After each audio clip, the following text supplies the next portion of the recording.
Pedagang di Pasar Palmerah, Jakarta Barat mengeluhkan kenaikan harga bahan pokok seperti minyak goreng. Harga minyak kita yang dikeluarkan pemerintah terpaksa dinaikkan karena ketersediaan barang yang langka. Pedagang mengaku minyak kita dijual di atas harga eceran tertinggi, yakni Rp16.000 per liter karena agen sudah menjual di atas harga eceran tertinggi. Pedagang juga menyayangkan sikap agen dan juga distributor minyak yang dinilai mempersulit pasokan minyak goreng. Mereka juga mengeluhkan sistem bundling yang diterapkan agen dan distributor minyak, seperti membeli barang lain saat membeli minyak goreng. Untuk bundling kita nggak ada pembatasan. Istilahnya mau kita mau beli berapa banyak asalkan ada bundlingnya, ya kan? Dan harganya juga kalau menurut saya pribadi itu udah memberatkan banget. Kita beli harga minyak kitanya aja udah di atas harga head, ya kan? Bisa 15.000 untuk satu piece. Nah, di samping itu kita harus beli juga minyak bundlingnya itu. Berarti modal kita double, dibebankan di situ sebenarnya. Apa sebenarnya yang menjadi penyebab pasti kelangkaan minyak goreng bersubsidi di pasaran? Kita akan tanyakan dengan jurnalis Kompas TV Rangga Indrayana yang berada di Pasar Palmerah, Jakarta Barat. Rangga, mengapa kelangkaan minyak goreng bersubsidi ini masih terjadi? Anda tadi sudah ada di pasar dan juga mungkin sudah sempat berbincang dengan pedagang di sana. Baik ya, selamat siang Woro dan saudara. Sebetulnya persediaan minyak kita di pasaran bervariasi dari pedagang ke pedagang. Ada yang mengeluhkan bahwa mereka sulit mendapatkan minyak kita dari para agen mereka dan ada juga yang mendapatkan dari agen namun tetap seperti yang sudah disebutkan menemui kesulitan karena terpaksa membeli melalui sistem bundling.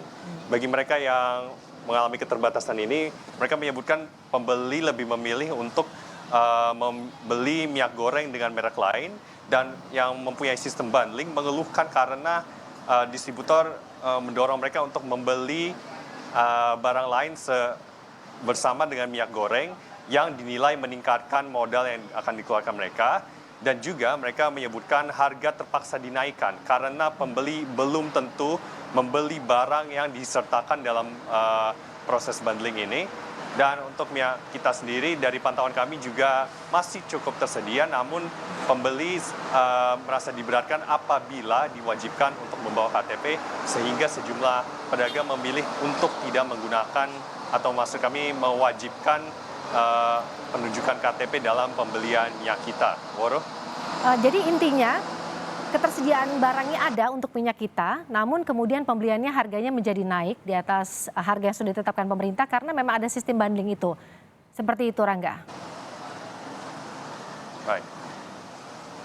Ya betul, Waro dan saudara. Sistem bundling ini memang seperti yang disebutkan oleh pedagang memberatkan dan juga pembeli merasa ragu apabila mereka terpaksa harus maksud kami membeli barang bersama dengan minyak kita yang tersedia itu. Sebelumnya dalam perbincangan kami dengan seorang pedagang, mereka juga ragu dalam menerapkan wajib KTP kepada para pembeli karena mereka mengkhawatirkan pembeli justru akan beralih ke tempat lain untuk membeli minyak goreng.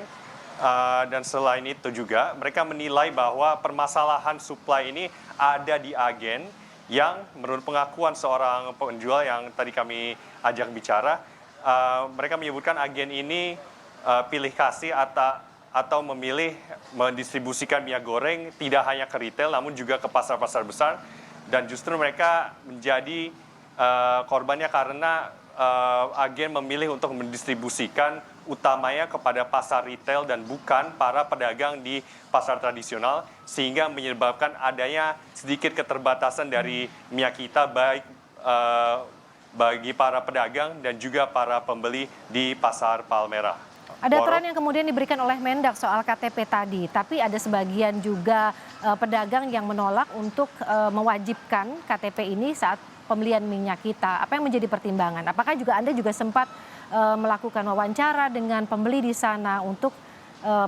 kewajiban yang harus mereka lakukan menunjukkan KTP ketika membeli minyak kita? Baik ya Woro, dari perbincangan singkat kami dengan seorang pembeli, mereka memang tidak pernah mengikuti program melalui KTP. Mas kami membeli minyak menggunakan KTP karena dinilai merepotkan warga dan sementara itu pedagang juga memilih untuk tidak meminta warga menunjukkan KTP karena para pembeli yang datang ke sini cenderung merupakan masyarakat menengah ke bawah yang tidak selalu membawa KTP ke pasaran, sehingga mereka tidak ingin pembeli justru beralih dari lokasi dagang mereka.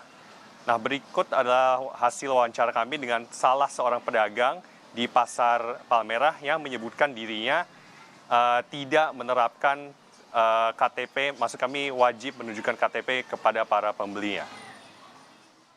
Kalau untuk pembeli yang membeli minyak kita ke toko saya itu belum saya wajibkan menggunakan KTP. Alasannya apa, Mas? Alasannya ya kalau saya wajibkan pakai KTP, kebanyakan dia nggak bawa. Ke pasar dia nggak bawa KTP dan kebanyakan dia mengeluh ribet. Nanti dampaknya ke saya sebagai pedagang, dia nggak mau balik lagi belanja ke saya. Kalau saya sendiri beli ke distributor itu emang pakai data, pakai KTP, udah pasti. Demikian keterangan dari seorang pedagang yang menunjukkan bahwa sesungguhnya ketentuan mewajibkan bawa KTP ini merepotkan bagi baik pedagang maupun pembeli yang merasa keberatan karena wajib membawa KTP. Dan sementara itu, Menteri Perdagangan Zulkifli Hasan juga menyebutkan untuk menjawab atau menanggulangi kelangkaan dari minyak kita ini, produksi akan ditingkatkan menjadi 450.000 liter per bulan setelah bulan ini, Woro. Baik, terima kasih. Jurnalis Kompas TV Rangga Indrayana dari Pasar Palmerah, Jakarta Barat terkait dengan masalah keterbatasan minyak kita. Subsidinya tetap ada, tapi kemudian harganya lebih tinggi dari yang sudah ditetapkan oleh pemerintah, yaitu Rp16.000 karena harus dibarengi dengan bundling barang-barang lainnya. Terima kasih, Rangga.